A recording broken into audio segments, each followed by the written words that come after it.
प्रिय दर्शकों, आप सभी का स्वागत है हमारे इस YouTube चैनल पर।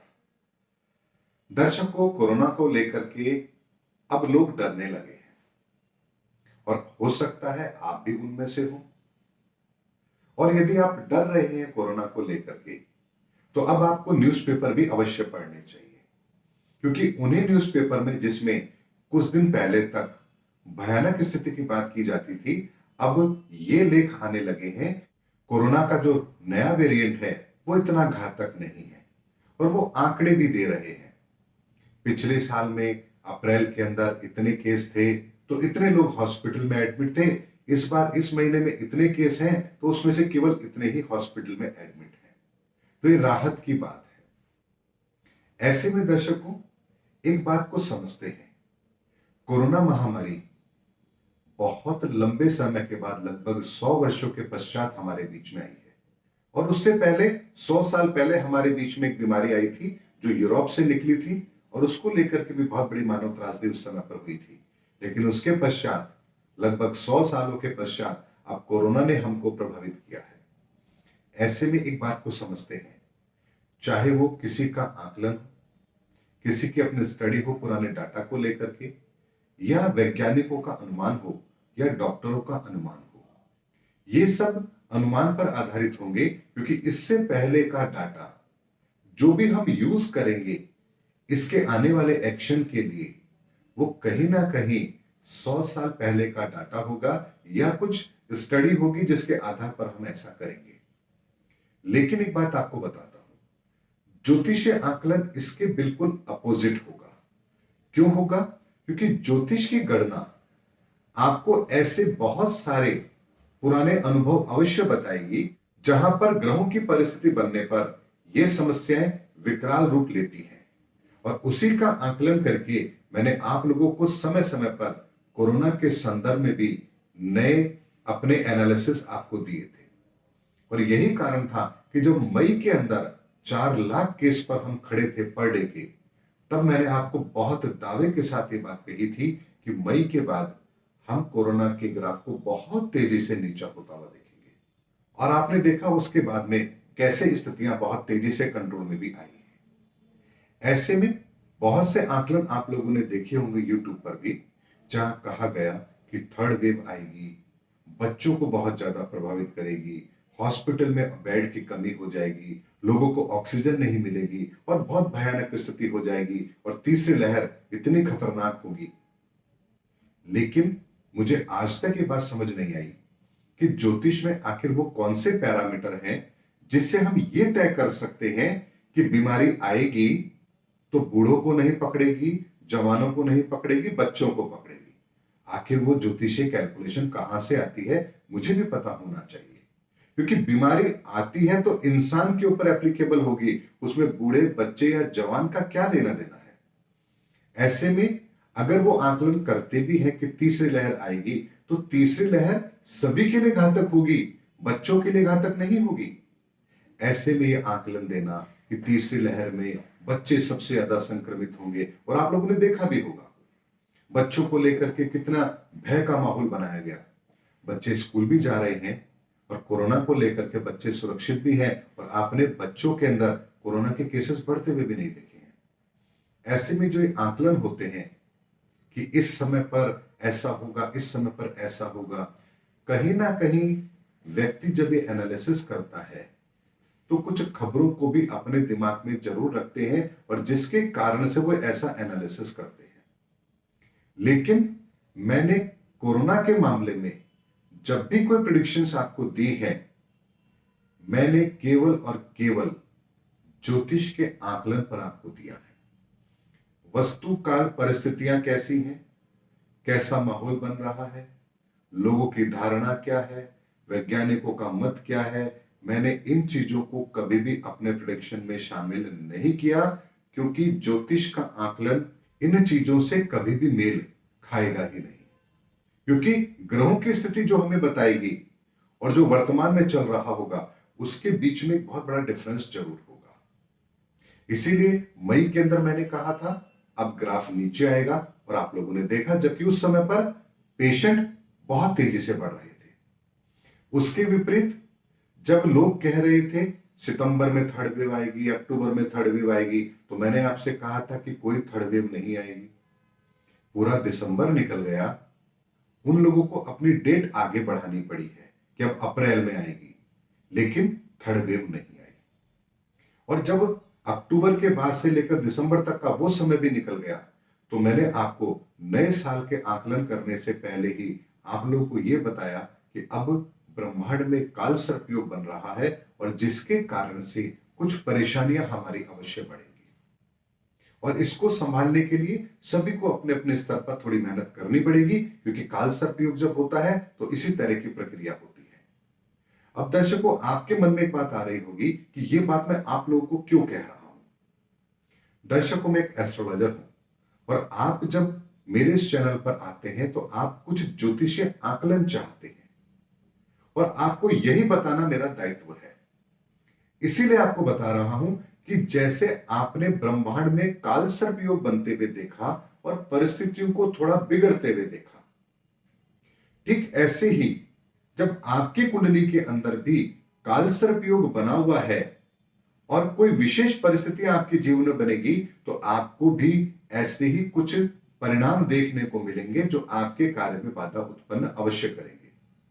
यानी ये आकलन जो ज्योतिष के आधार पर मैं आप लोगों को कोरोना के माध्यम से दे रहा हूं, ये आप लोगों के व्यक्तिगत जीवन पर भी एप्लीकेबल होगा।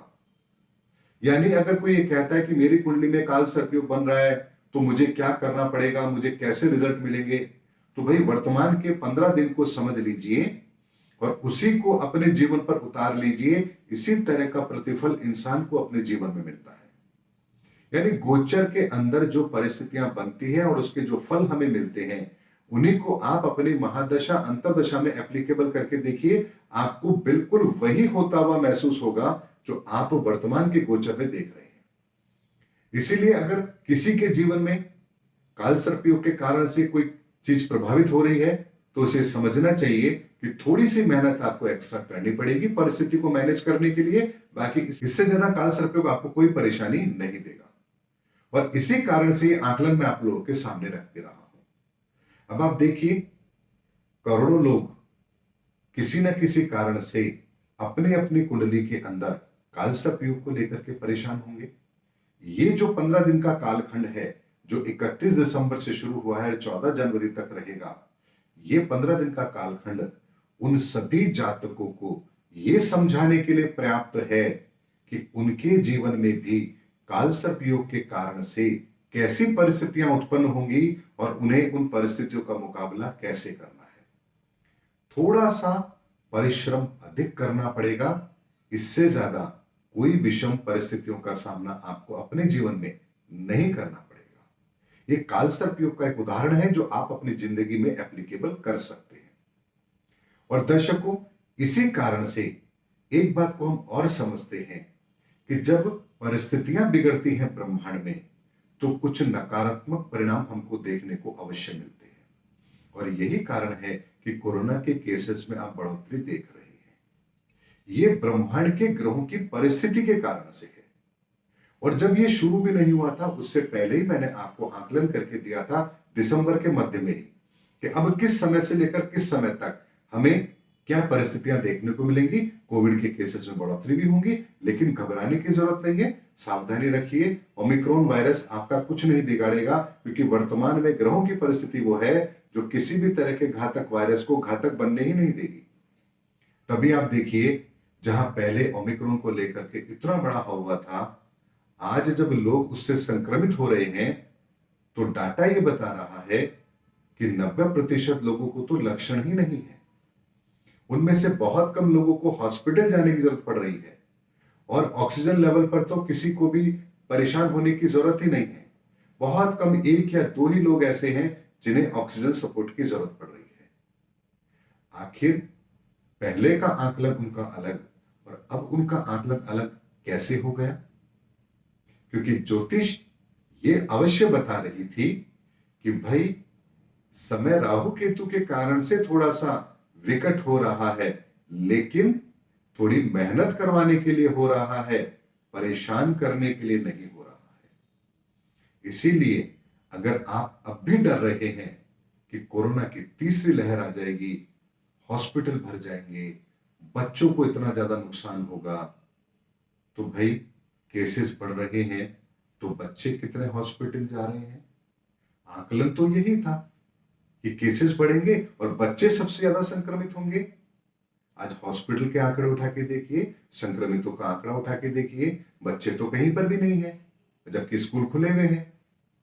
ऐसे में ये जो आकलन होता है कि ये व्यक्ति इफेक्ट होगा, ये व्यक्ति इफेक्ट नहीं होगा, ये ज्योतिष का पार्ट नहीं हो सकता, क्योंकि ज्योतिष लिंग भेद, उम्र का भेद कभी नहीं करती है। ज्योतिष मानव के ऊपर एप्लीकेबल होती है, इंसान के व्यक्ति के ऊपर निर्भर नहीं करती है। और जो व्यक्ति के ऊपर ज्योतिषीय आकलन होता है वो होरा शास्त्र का विषय है, वो इससे बिल्कुल अलग है। कोविड के प्रभाव जनता पर क्या पड़ेंगे, ये संहिता शास्त्र है। और आपको कोविड होगा या नहीं होगा, आप कितने प्रभावित होंगे, ये होरा शास्त्र है। ये दोनों बिल्कुल अलग अलग हैं। इन दोनों का कोई कंपैरिजन नहीं है, इन दोनों का कोई मिलान नहीं है, क्योंकि संहिता शास्त्र समूह विशेष पर लागू होता है और होरा शास्त्र व्यक्ति विशेष पर लागू होता है। ऐसे में बच्चे प्रभावित होंगे या नहीं होंगे, बूढ़े प्रभावित होंगे या नहीं होंगे, ये आकलन होरा शास्त्र के आधार पर व्यक्तिगत कुंडली पर किया जा सकता है।